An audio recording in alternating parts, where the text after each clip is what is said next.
문 대통령 정부조직 개편, 피지, 국전과제 원활히 추진, 중소상공인 경쟁력 제고, 국정상황실은 국전기획상황실로 명칭 변경, 중장기적 기획강 화, 교문 홍보 연설비서관, 기능 세분화해 분리, 곳곳 하마평, 서울는 연합. 뉴스, 이상원 임형섭 박경준 기자는 청와대는 문재인 정부 2기를 맞아하자. 영업비서관을 신설하는 내용의 청와대 조직 개편안을 26일 발표했다. 이에 따라 청와대는 문재인 대통령 취임 1년 2개월여 만에 비서실 정책실국, 가안부실 등 3실장과 그 산하 12개 수석 및 49개 비서관으로 부분제 편됐다. 김의겸 청와대 대변인은 대통령 비서실은 국전과제를 더욱 원활히 추진하기 위해 조직 진단을 했고 이에 따른 문재인 정부 2기 개편안을 연했다고 말했다. 김 대변인은 지난 23일 대통령 주재수석보좌관 회의에서 문 대통령이 말씀하신 자영업 비서관을 신설해 중소상공인 경쟁력제, 고등 자영업 정책 총괄 조정 기능을 강화할 계획이라고 설명했다. 이와 함께 일부 비서관실의 통합 및 분리, 명칭 변경 등도 이뤄졌다. 김 대변 이는 한 개의 비서관실이 2개로 갈라지는 곳이 총 3곳이 있다. 3개의 비서관실이 6개로 나뉘는 것이라고 설명했다. 이어 반대로 6개의 비서관실이 3개로 통합된다며 자영업 비서관이 1명 늘어나는 것을 제외하면 전체 비서관 숫자는 변함이 없다고 설명했다. 우선 기존의 교육문화비 서관은 교육비서관과 문화비서관으로 분리된다. 김 대변인은 교육정책과 문화정책을 독립적으로 추진하고 그 기능을 강화하겠다는 취지라고 설명했다.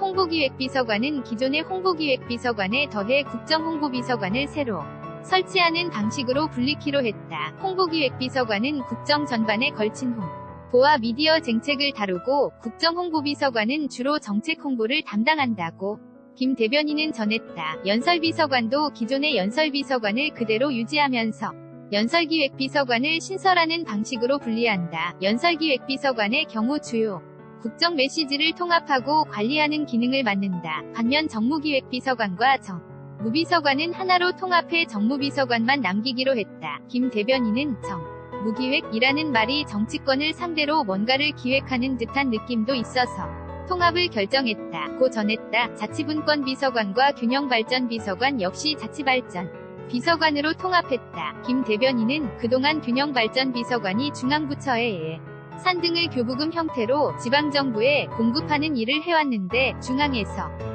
바라보는 시각으로 일하다 보니 자치분권비서관과 상충하는 일이 잦았다.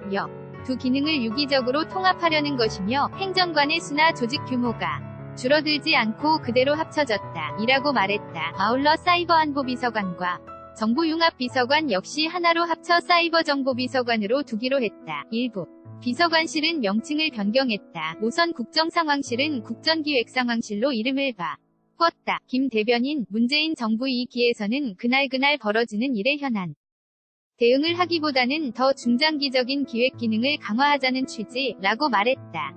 뉴미디어 비서관실은 디지털소통센터로 바꿨고 시민사회비서관은 촛불집회에서 드러난 국민의 바람을 더 적극적으로 수용하자는 취지에서 사회참여비서관으로 명칭을 변경했다. 사회혁신비서관은 사회조정비서관으로 제도개선비서관은 제도개혁비서관으로 정책기획비서관은 정책조정비서관으로 명칭을 변경했다. 서울는 연합뉴스 한광모 기자는 김의겸 청와대 대변인이 26일 오후 청와대 춘추관에서 발언하고 있다. hkmpOH-yna.co.kr 중소 기업 비서관은 중소벤처비서관으로 명칭을 바꿔 4차 산업혁명에 대비하는 의미를 부각했다. 이 밖에도 외교정책비서관 산하의 재외동포 정책을 전담하는 재외동포 담당관을 신설, 재외동포들과의 소통을 강화하기로 했다. 소속수 석실을 옮긴 비서관실도 있었다. 통상비서관은 정책실장 산하에서 경제수석실 산하로 이동했고 사회경제적 비서관도 일자리 수석실에서 경제수석실로 자리를 옮겼다. 재정기획관 역시 비서실장 산하에서 정책실장 산하로, 사이버정 보비서관도 국가안보실 2차장 산하에서 1차장 산하로, 중소벤처비서관도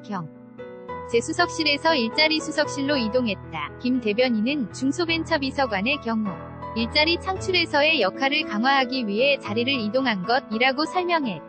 각 비서관실 인선에 대해서는 김 대변인은 일부 비서관은 이미 내정, 이대 검증에 돌입하는 등 채용 절차를 밟고 있다. 반면 아직 사람을 찾아야 하는 곳도 있다. 고 설명했다. 다만 일각에서는 신설 비서관을 중심으로 벌써 하마평이 나오고 있다. 교육비서관에는 이광호 전 이유학교 교장,